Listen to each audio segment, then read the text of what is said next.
ನಮಸ್ತೆ ಕರ್ನಾಟಕ ಇತಿಹಾಸ ಪರಂಪರೆ ಚಾನಲ್ಗೆ ಪ್ರತಿಯೊಬ್ಬರಿಗೂ ಸ್ವಾಗತ ಸುಸ್ವಾಗತ. ಅಸಿಸ್ಟೆಂಟ್ ಪ್ರೊಫೆಸರ್ ಮತ್ತು PU ಲೆಕ್ಚರರ್ಗೆ ಸಂಬಂಧಿಸಿದಂತೆ ಇವತ್ತೊಂದು ಹೊಸ ಟಾಪಿಕನ್ನು ನಾವು ಆಯ್ಕೆ ಮಾಡ್ಕೊಂಡು ಬಂದಿದ್ದೀವಿ.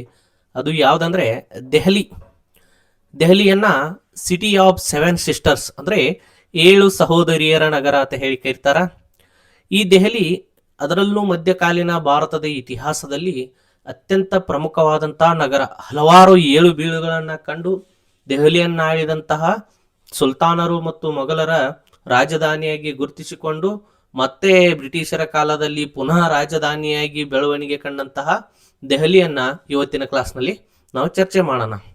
ಇದು ಅನೇಕ ಬಲಿಷ್ಠ ಸಾಮ್ರಾಜ್ಯಗಳು ಮತ್ತು ಶಕ್ತಿಶಾಲಿ ರಾಜ್ಯಗಳ ಉತ್ತರಾಧಿಕಾರ ಕೇಂದ್ರವಾಗಿ ಗುರುತಿಸಿಕೊಂಡಂತಹ ದೆಹಲಿ ಜಗತ್ತಿನ ಅತ್ಯಂತ ಹಳೆಯ ವಾಸಸ್ಥಾನಗಳಲ್ಲಿ ಒಂದಾಗಿ ದೀರ್ಘಕಾಲದ ರಾಜಧಾನಿಯಾಗಿಯೂ ಕೂಡ ಗುರುತಿಸಿಕೊಂಡು ಇವತ್ತಿಗೂ ಕೂಡ ಉಳಿದಂತಹ ನಗರವಾಗಿ ದೆಹಲಿ ಗುರುತಿಸಿಕೊಂಡಿದೆ.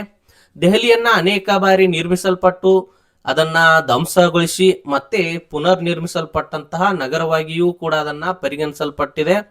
ಭಾರತೀಯ ಉಪಖಂಡದಲ್ಲಿ ಅತ್ಯಂತ ಹೆಚ್ಚು ವಿದೇಶಿ ಆಕ್ರಮಣಕಾರರ ದಾಳಿಗೆ ರಾಜಧಾನಿ ಒಂದು ತುತ್ತಾಗಿದ್ರೆ ಅದು ದೆಹಲಿನೇ ಅಂತ ಹೇಳಬೇಕು. ಆ ದೆಹಲಿಯನ್ನ ಕೊಳ್ಳೆ ಹೊಡೆದಂತಹ ವಿದೇಶಿಗರು ಮತ್ತೆ ಅದರ ತಾಂತ್ರಿಕ ಮತ್ತು ಭೌಗೋಳಿಕ ಮಹತ್ವವನ್ನು ಅರಿತು ಅದನ್ನೇ ತಮ್ಮ ರಾಜಧಾನಿಯಾಗಿ ಮಾಡಿಕೊಂಡು ಪುನರ್ ನಿರ್ಮಿಸಿದ್ದನ್ನು ಕೂಡ ನಾವಿಲ್ಲಿ ಕಾಣಬಹುದು.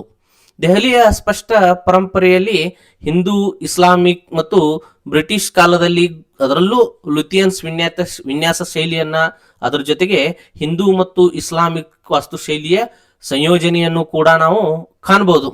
ಈ ದೆಹಲಿಯ ಕುರಿತು ಅತ್ಯಂತ ಪ್ರಾಚೀನ ಉಲ್ಲೇಖಗಳು ನಮಗೆ ಪುರಾಣ ಮತ್ತು ಕಥೆಗಳ ರೂಪದಲ್ಲಿ ಸಿಗ್ತಾವ.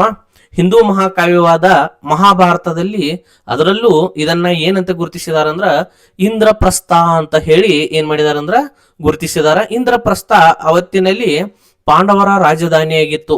ಈ ಇಂದ್ರಪ್ರಸ್ಥವನ್ನ ಪ್ರೆಸೆಂಟ್ ಪುರಾಣ ಕಿಲ್ಲಾ ಅನ್ನುವಂತ ಒಂದು ಪ್ರದೇಶ ಏನೈತಿ ಅದನ್ನೇ ಇಂದ್ರಪ್ರಸ್ಥ ಅಂತ ಹೇಳಿ ಏನ ಮಾಡಿದಾರಂದ್ರ ಪತ್ತೆ ಹಚ್ಚಿದ್ದನ್ನ ನಾವು ಇಲ್ಲಿ ಕಾಣಬಹುದು. ಅದೇ ರೀತಿಯಲ್ಲಿ ಆ ಸ್ಥಳದಲ್ಲಿ ನಮಗೆ ಕೆಲವೊಂದಿಷ್ಟು ಆರ್ಕಿಯಾಲಜಿಕಲ್ ಎವಿಡೆನ್ಸ್ ಗಳನ್ನು ಏನಾಗಿದಾವ ಅಂದ್ರೆ ಸಿಕ್ಕಿದ್ದನ್ನ ನಾವು ಕಾಣಬಹುದು. ಅದರಲ್ಲೂ ವಿಶೇಷವಾಗಿ ನಮ್ಮಲ್ಲಿ ಮಡಿಕೆ ಸಂಸ್ಕೃತಿಗಳು ಬರ್ತಾವಲ್ಲ, ಅದರಲ್ಲಿ NBPW ಅಂದ್ರೆ ನಾರ್ದರ್ನ್ ಬ್ಲ್ಯಾಕ್ ಪಾಲಿಶ್ಡ್ ವೇರ್ ಅಂತ ಹೇಳಿ ನಾವು ಕರಿತೀವಿ. ಕನ್ನಡದಲ್ಲಿ ಉತ್ತರ ಕಪ್ಪು ಮಿನುಗು ಪಾತ್ರೆಯ ಸಂಸ್ಕೃತಿ ಅಂತ ಬರುತ್ತೆ ನೋಡ್ರಿ. ಅದರ ಕಾಲಮಾನವನ್ನ ನಾವು ನೋಡಿದಾಗ ಕ್ರಿಸ್ತಪೂರ್ವ 700ರಿಂದ 200 ಅಂತಹ ಸಂಸ್ಕೃತಿಗೆ ಸಂಬಂಧಿಸಿದಂತಹ ಅವಶೇಷಗಳು ಕೂಡ ಎಲ್ಲಿ ಕಂಡು ಬಂದಾವ ಅಂದ್ರೆ ನಮಗ ಪುರಾಣ ಕಿಲ್ಲಾದಲ್ಲಿ ಕಂಡು ಬಂದಾವ. ಮುಂದುವರೆದಂತೆ ಬೂದು ಬಣ್ಣದ ಚಿತ್ರಿತ ಪಾತ್ರೆಗಳು ಅನ್ನುವಂತ ಇನ್ನೊಂದು ಮಡಿಕೆ ಸಂಸ್ಕೃತಿ ಬರ್ತೈತೆ. ಅದನ್ನ ಇಂಗ್ಲಿಷ್ ನಲ್ಲಿ ಪೇಂಟೆಡ್ ಗ್ರೇ ವೇರ್ ಅಂತ ಹೇಳಿ ಕೂಡ ಕರೀತಾರ. ಅದರ ತುಂಡುಗಳು ಅಥವಾ ಕುರುಹುಗಳು ಕೂಡ ಏನಾಗಿದಾವ ಅಂದ್ರ ಈ ಪ್ರದೇಶದಲ್ಲಿ ಪತ್ತೆಯಾಗಿದ್ದು, ಒಟ್ಟಾರೆಯಾಗಿ ಈ ಪ್ರದೇಶ ಕ್ರಿಸ್ತಪೂರ್ವ 1000 ಹಿಂದಿನ ವಾಸಸ್ಥಳಕ್ಕೆ ಅಥವಾ ಅಲ್ಲಿ ಏನಾದ್ರೂ ಜನ ವಾಸಿಸಿದ್ರು ಅನ್ನುವಂತಹ ಕುರುವಿನ ಸಾಧ್ಯತೆಗಳು ಹೆಚ್ಚಾಗಿ ಈ ಪ್ರದೇಶದಲ್ಲಿ ಕಂಡು ಬಂದಿದ್ದನ್ನ ನಾವು ಕಾಣಬಹುದು. ಜೊತೆಗೆ ಐತಿಹಾಸಿಕ ದಾಖಲೆಗಳ ಪ್ರಕಾರ ನಾವು ನೋಡ್ತಾ ಹೋದಂತೆ ದೆಹಲಿಯನ್ನ ಒಟ್ಟು 7 ನಗರಗಳ ಸಮುಚ್ಚಯ ಅಂತ ಹೇಳಿ ಗುರುತಿಸಿದಾರ. ಆ 7 ನಗರಗಳನ್ನೇ ಏನಂತ ಕರೀತಾರ ಅಂದ್ರ ಸಿಟಿ ಆಫ್ 7 ಸಿಸ್ಟರ್ಸ್ ಅಂತ ಹೇಳಿ ಕರೆದಿದ್ದನ್ನ ನಾವು ಕಾಣಬಹುದು. ಆ 7 ನಗರಗಳು ಯಾವುವು ಅಂತ ನೋಡ್ತಾ ಹೋದಂತೆ ಆ ಸಾಲಿನಲ್ಲಿ ಬರ್ತಕ್ಕಂಥ ಮೊದಲ ನಗರ ಯಾವುದಂದ್ರೆ ಕಿಲಾ ರೈ ಪಿತೋರಾ ಅಂದ್ರೆ ಲಾಲ್ಕೋಟ್ ಅಂತ ಹೇಳಿ ಇವತ್ತೇನ್ ಕರಿತೀವಿ ನೋಡಿ ಅದು. ಎರಡನೇದಾಗಿ ಸಿರಿ, ಮೂರನೇದಾಗಿ ತುಘಲಕಾಬಾದ್, ನಾಲ್ಕನೇದಾಗಿ ಜಹಾನ್ ಪನ್ಹಾ, 5ನೇದಾಗಿ ಫಿರೋಜಾಬಾದ್, 6ನೇದಾಗಿ ಶೇರ್ಗರ್ ಅಥವಾ ದೀನ್ ಪನ್ಹಾ ಮತ್ತು 7ನೇದಾಗಿ ಶಹಜಹಾನಾಬಾದ್ ಅನ್ನುವಂತಹ 7 ನಗರಗಳನ್ನ ನಾವು ಇಲ್ಲಿ ಕಾಣಬಹುದು. ಇವುಗಳಲ್ಲಿ ಮೊದಲನೇದಾಗಿ ಬರ್ತಕ್ಕಂಥದ್ದು ಕಿಲಾ ರೈ ಪಿತೋರಾ ಅಥವಾ ಲಾಲ್ಕೋಟ್ ಅಂತ ಹೇಳ್ಬೋದು. ಇಲ್ಲಿ ಬಲಭಾಗದಲ್ಲಿ ಅದರ ಚಿತ್ರವನ್ನ ನೀವು ನೋಡಬಹುದು. ಜೊತೆಗೆ ಅದಕ್ಕೆ ಹಾಕಿದಂತಹ ಬೋರ್ಡ್ ಕೊಡು ಆರ್ಕಿಯಾಲಜಿಕಲ್ ಸರ್ವೆ ಡಿಪಾರ್ಟ್ಮೆಂಟ್ನವರು ಅದಕ್ಕೆ ಹಾಕಿದಂತಹ ಬೋರ್ಡನ್ನ ನೀವು ನೋಡಬಹುದು. ಇಲ್ಲಿ ಕ್ರಿಸ್ತಶಕ 10ನೇ ಶತಮಾನದಲ್ಲಿ ನಮಗ ಅಥವಾ ಅದರಿಂದ ಈಚೆಗೆ ದೆಹಲಿಯ ಮೊದಲ ನಗರದ ಕುರುಹು ನಮಗೆ ಐತಿಹಾಸಿಕ ಲಿಖಿತ ದಾಖಲೆಗಳು ಏನಾಗ್ತಾವ ಅಂದ್ರ ನಮಗೆ ದೊರೆತಿದ್ದನ್ನ ಕಾಣಬಹುದು. ಈ ನಗರವನ್ನ ಪೃಥ್ವಿರಾಜ್ ಚೌಹಾಣ್ ಅಂದ್ರೆ ರಾಯ್ ಪಿತೋರಾ ಅನ್ನುವಂಥದ್ದು ಏನ್ ಹೆಸರಿದೆ ನೋಡಿ, ಆ ರಾಯ್ ಪಿತೋರಾ ಅನ್ನುವಂತ ಬಿರುದು ರಜಪೂತರ ಪೃಥ್ವಿರಾಜ್ ಚೌಹಾನ್ಗೆ ಇತ್ತು. ಹಾಗಾಗಿ ಆತನ ಹೆಸರಿನಲ್ಲಿಯೇ ಈ ನಗರಕ್ಕೆ ಏನ್ ಮಾಡಿದಾರೆ ಅಂದ್ರ ಆತ ಸ್ಥಾಪನೆ ಮಾಡಿದ್ದರಿಂದ ಅದನ್ನ ಕಿಲಾ ರಾಯ್ ಪಿತೋರಾ ಅಂತ ಹೇಳಿ ಕರೆದಿದ್ದಾರೆ. ದೆಹಲಿ ಮೊದಲಿಗೆ ಏನಾಗಿತ್ತಂದ್ರ ತೋಮರರ ಆಳ್ವಿಕೆಯಲ್ಲಿತ್ತು. ಅದರ ವಂಶಸ್ಥರಾಗಿದ್ದಾರಂತಹ ತೋಮರರನ್ನ ಏನ್ ಮಾಡ್ತಾನಂದ್ರ ಬದಿಗೊತ್ತಿ ನಂತರ ಪೃಥ್ವಿರಾಜ್ ಅದನ್ನ ವಶಪಡಿಸಿಕೊಂಡಿದ್ದನ್ನ ನಾವು ಕಾಣಬಹುದು. ತೋಮರರ ವಂಶದ ಆನಂಗಪಾಲ ಅನ್ನುವಂಥವನ್ ಏನ್ ಮಾಡ್ತಾನಂದ್ರ ಈ ಪ್ರದೇಶದಲ್ಲಿ ಮೊಟ್ಟ ಮೊದಲ ಬಾರಿಗೆ ರಕ್ಷಣಾ ಕೋಟೆಗಳನ್ನ ನಿರ್ಮಿಸಿದ್ದನು. ಅದನ್ನ ಲಾಲ್ಕೋಟ್ ಅಂತ ಹೇಳಿ ಏನ್ ಮಾಡ್ತಿದ್ರು ಕರಿತಿದ್ರು. ನಂತರ ಪೃಥ್ವಿರಾಜ್ ಚೌಹಾಣ್ ಅದನ್ನ ವಿಸ್ತರಿಸಿ ಕಿಲಾ ರಾಯ್ ಪಿತೋರಾವಾಗಿ ಏನ್ ಮಾಡ್ತಾನಂದ್ರ ಮಾರ್ಪಡಿಸಿದ್ದನ್ನ ನಾವಿಲ್ಲಿ ಕಾಣ್ಬಹುದು. ಆದ್ರೆ ಪೃಥ್ವಿರಾಜ್ ದೆಹಲಿಯಿಂದ ಆಳ್ವಿಕೆ ಯಾವತ್ತಿಗೂ ನಡೆಸಿಲ್ಲ, ಯಾಕಂದ್ರೆ ಆತನ ರಾಜಧಾನಿ ಅಜ್ಮೀರ್ ನಲ್ಲಿತ್ತು. ಹಾಗಾಗಿ ಕಿಲಾ ರಾಯ್ ಪಿತೋರಾ ಕೂಡ ಏನಾಗಿತ್ತಂದ್ರ ಅವನ ಸಂಸ್ಥಾನದ ಅಥವಾ ಅವನ ಆಳ್ವಿಕೆಯ ಭಾಗವಾಗಿತ್ತು. ಅದಕ್ಕೆ ಸಂಬಂಧಿಸಿದ ಕೋಟೆಯ ಅವಶೇಷಗಳು ಇವತ್ತಿನ ಕುತುಬ್ ಮಿನಾರ್ ಬಳಿಯಲ್ಲಿ ಅಥವಾ ಕುತುಬ್ ಮಿನಾರ್ ಸಮೀಪದಲ್ಲಿ ಇರೋದನ್ನ ನಾವು ಕಾಣಬಹುದು.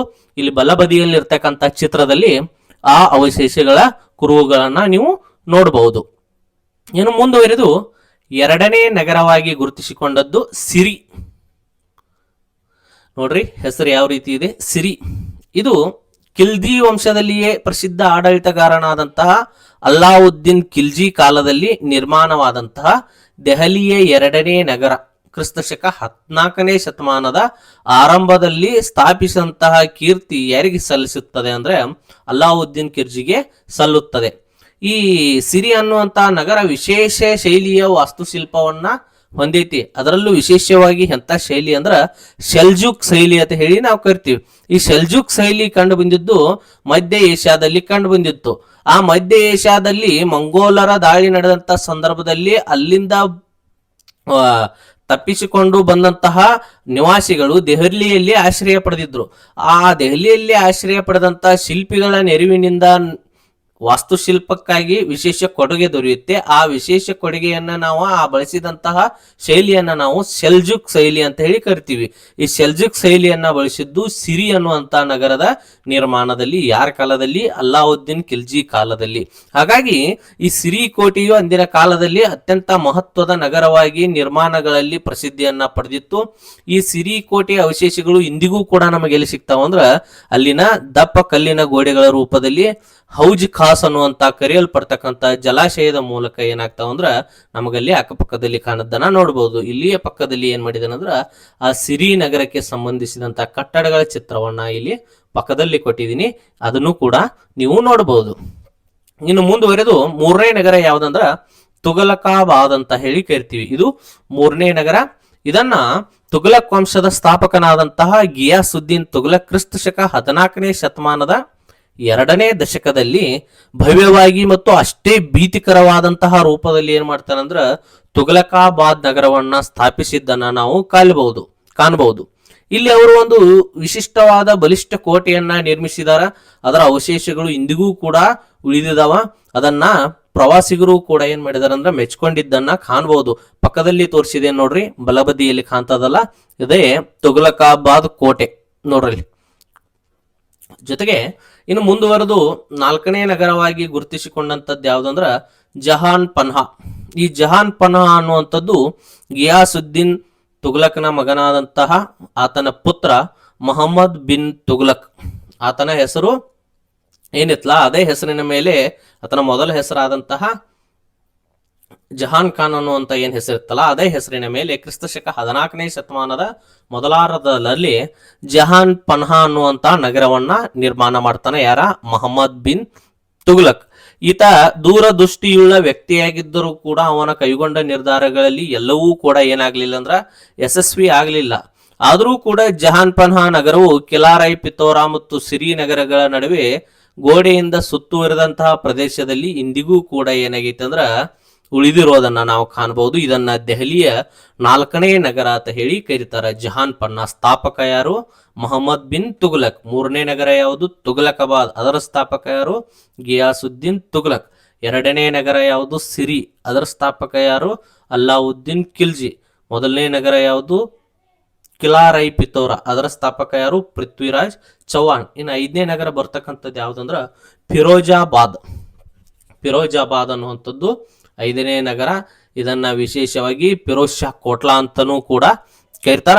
ಇದು ತುಘಲಕ್ ವಂಶದ ಆಡಳಿತಗಾರನಾದಂತಹ ಮೊಹಮ್ಮದ್ ಬಿನ್ ತುಘಲಕ್ ಅವರ ಬಂಧುವಾದಂತಹ ಫಿರೋಜ್ ಶಾ ತುಘಲಕ್ ದೆಹಲಿಯ 5ನೇ ನಗರವಾದ ಫಿರೋಜಾಬಾದ್ ಅನ್ನ ನಿರ್ಮಾಣ ಮಾಡ್ತಾನ. ಇದು ಕ್ರಿಸ್ತ ಶಕ 14ನೇ ಶತಮಾನದ ದ್ವಿತೀಯಾರ್ಧದಲ್ಲಿ ಯಮುನಾ ನದಿ ತೀರದಲ್ಲಿ ನಿರ್ಮಿಸಲ್ಪಟ್ಟಂತಹ ನಗರವಾಗಿತ್ತು.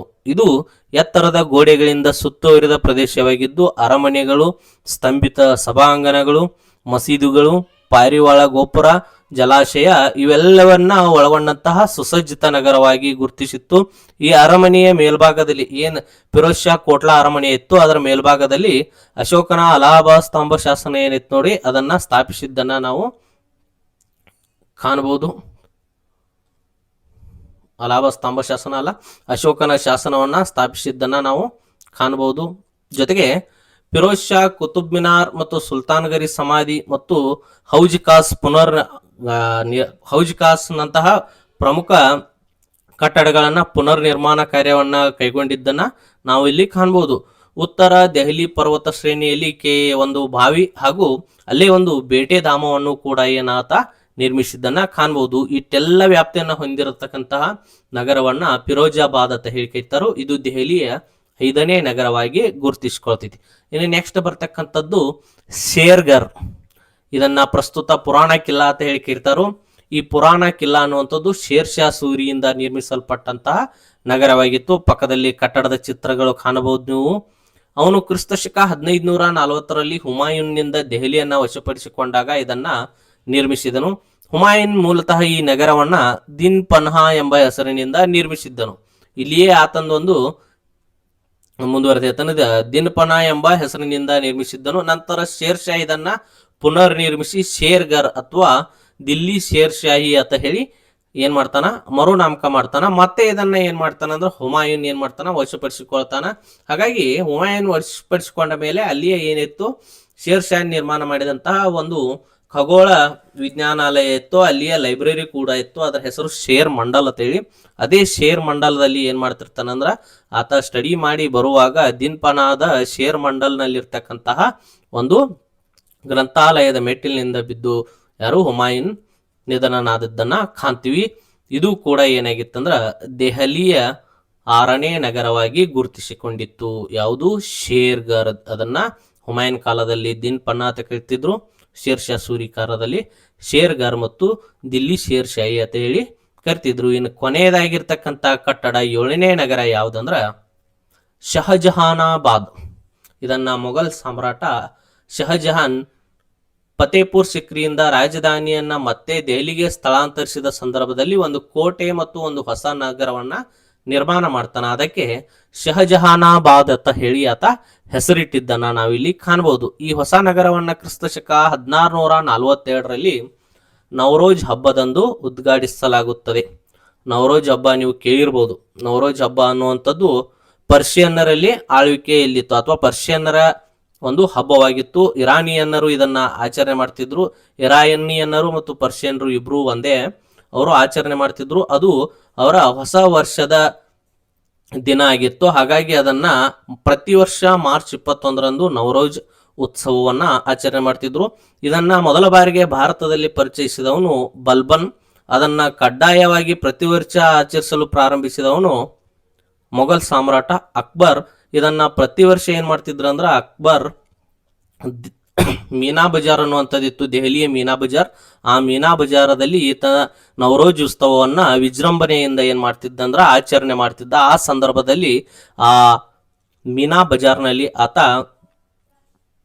ತುಲಾಭಾರ ವ್ಯವಸ್ಥೆ ಅಥವಾ ತುಲಾಭಾರ ಆಚರಣೆಯನ್ನು ಏನ್ ಮಾಡಿದ್ನ ಅಂದ್ರ ಆಚರಿಸಿಕೊಳ್ತಿದ್ದು.